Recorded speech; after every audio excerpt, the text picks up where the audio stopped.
Hey everyone, I'm going to talk about Dtube for a minute here. So, Dtube is a new application that's made for Steemit that allows you to upload videos. So I'm going to talk about what it's like to use the app and my general thoughts about the app. So, I've already uploaded 2 different videos and pretty good experience so far. So when you look at the actual video and everything like that, it seems very large, high quality, not bad. You could see people upvote, downvotes, you can see the money earned just like a Steemit post.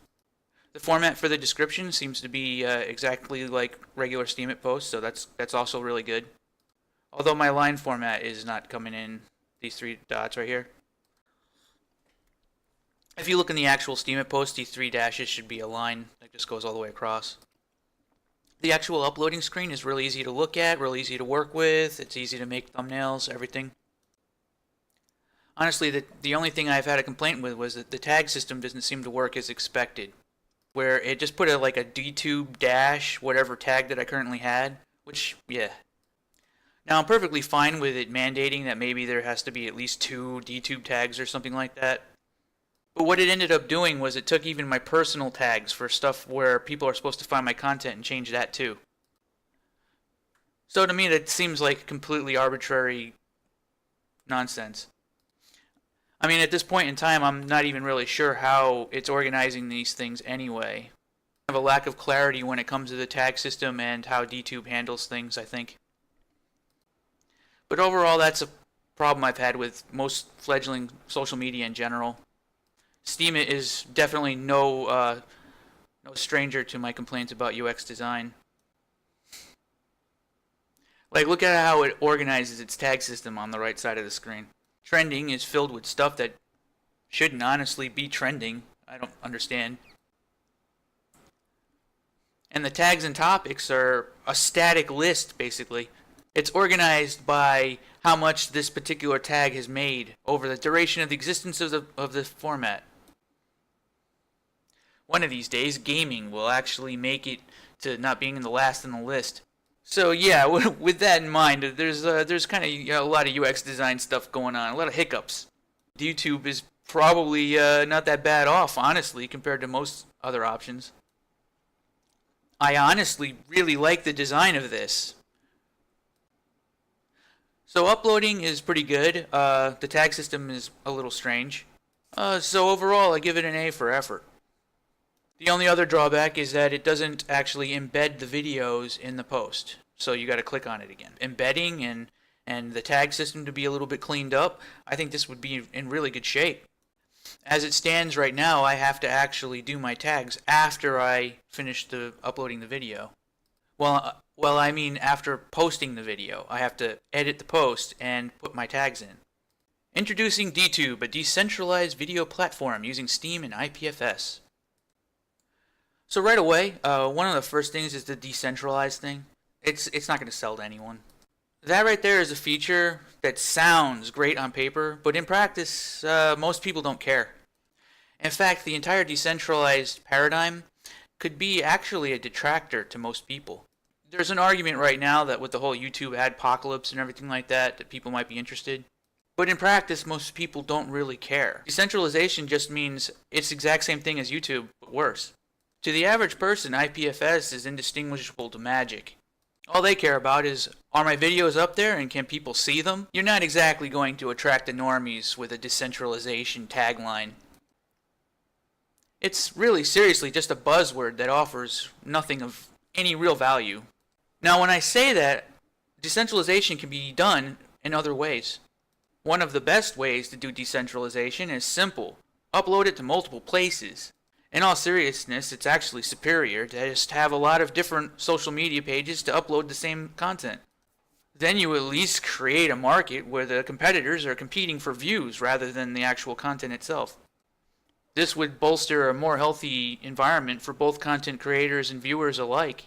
I mean, if decentralized video platform works, it works, right?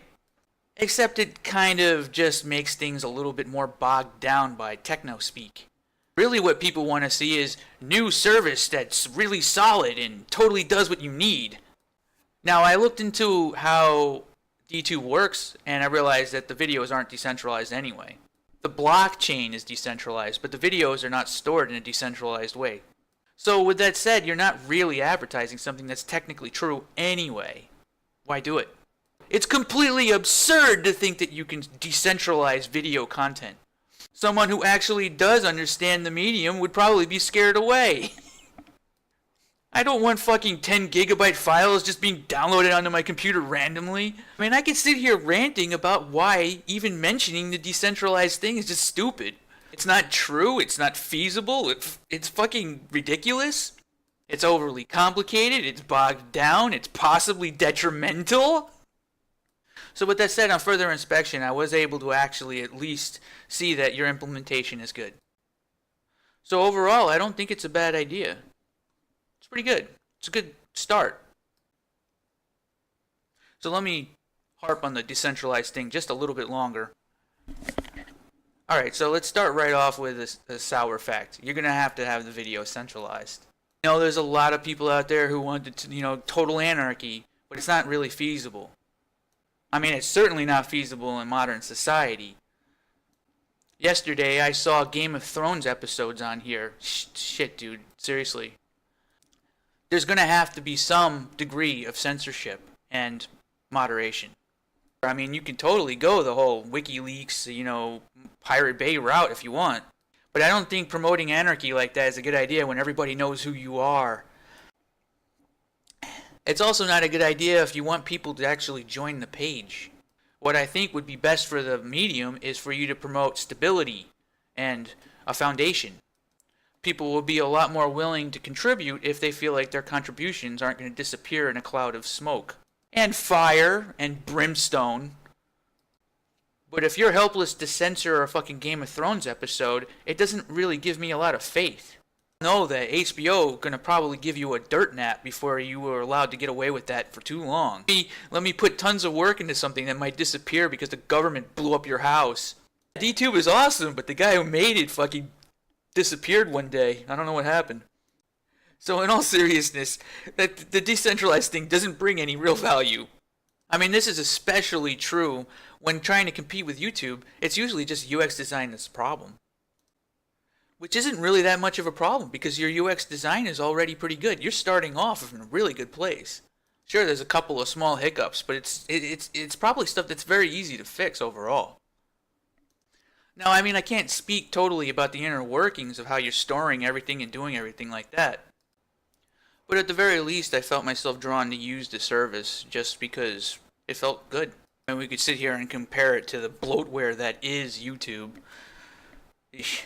Sometimes I feel like I'm doing government paperwork every time I'm trying to get a fucking video uploaded. That said, people use it anyway because it offers the most important thing. Stability. A really good system here for how you're going to pay for everything. But overall, I think the best course of action is just to charge to upload. When I look at this, really what I'm seeing is just a ton of weird rules and stuff. Not only do I prefer that you have all the videos in a centralized location where you can monitor them, but I'd really rather seriously just pay a flat price to be able to upload. Honestly, it makes me feel better when I know that you're making money. Mainly because that offers the stability that I value, that I think everybody values so highly. You bragging about your success would be awesome for the service. It would essentially be you bragging about how much stability you are now offering everybody around you. Now, on the other side of the coin, make sure that people can view the videos for free. And also, be able to comment and upvote and do all that stuff totally free. In order to be able to upload, charge a flat fucking 10 USD worth of Steam a month. In the foreseeable future, I can imagine most users are not even going to think of Steam as real money.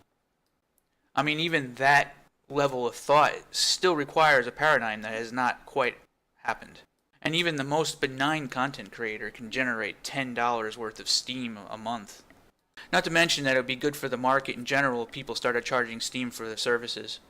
Not only would it be a fully integrated crypto, but it would also be a marketplace in and of itself. That would likely drive the value of the currency up significantly. Now, when I say that, I don't just mean that to D.Tube. If we had 10 or 20 different services that were all offering something useful, that'd be nice. But for now, let's just talk about D.Tube. I mean, that's the focus of the video, right? So overall, if you replace the word decentralized with stable, it would be a much better attractor. So overall, it's not really a bad thing. We've got a good solid base. This issue is my contentions personally with all of the UX design flaws. Vast majority of those problems are promulgated simply because a lot of this is early. It had time to flourish yet, and the devs might be thinking about weird stuff. A lot of them appear to be working on the trees rather than the forest, if you know what I mean. You know, stuff like the search function and being able to actually organize your content in a meritocratic manner, important.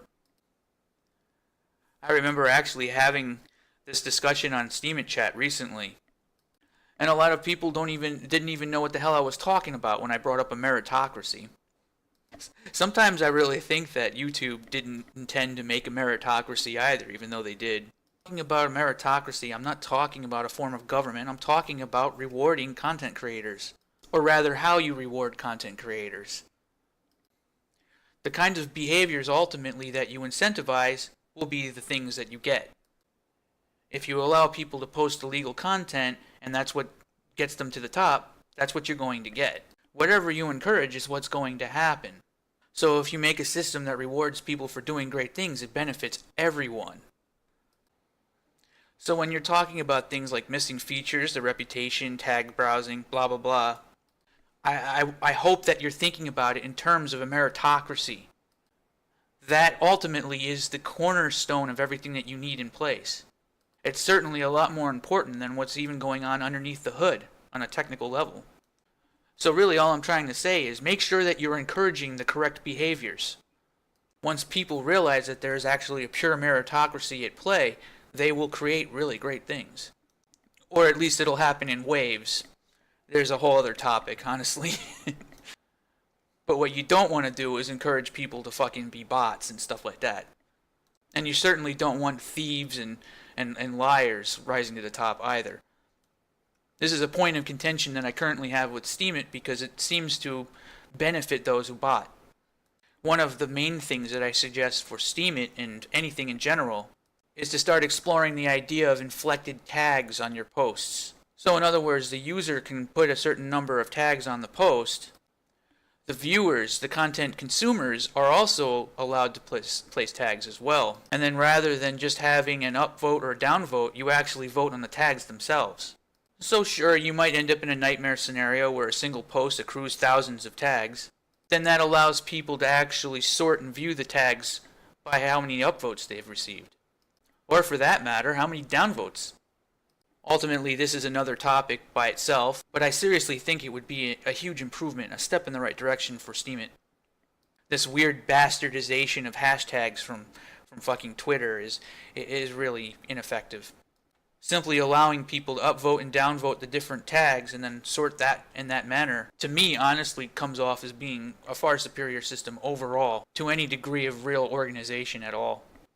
Essentially, it's consolidating two different concepts into one feature. For the end user, it only requires a tiny bit more effort. But then that means that my upvote will be also organizing where the posts belong. In other words, you're getting a lot more bang for your buck out of the end user experience. In fact, you're more than doubling your output in terms of metadata. And maybe you might think that that's not much, but that's fucking huge in the grand scheme of things. Not only would you be making it easier for people to find stuff that they want to see, but you're giving the end users a chance to say where they think things belong. So if some really skilled artist puts something on their personal blog post, an end user might see, oh wow, that's a really cute cat girl, I'm going to totally upvote that in the cat girls category.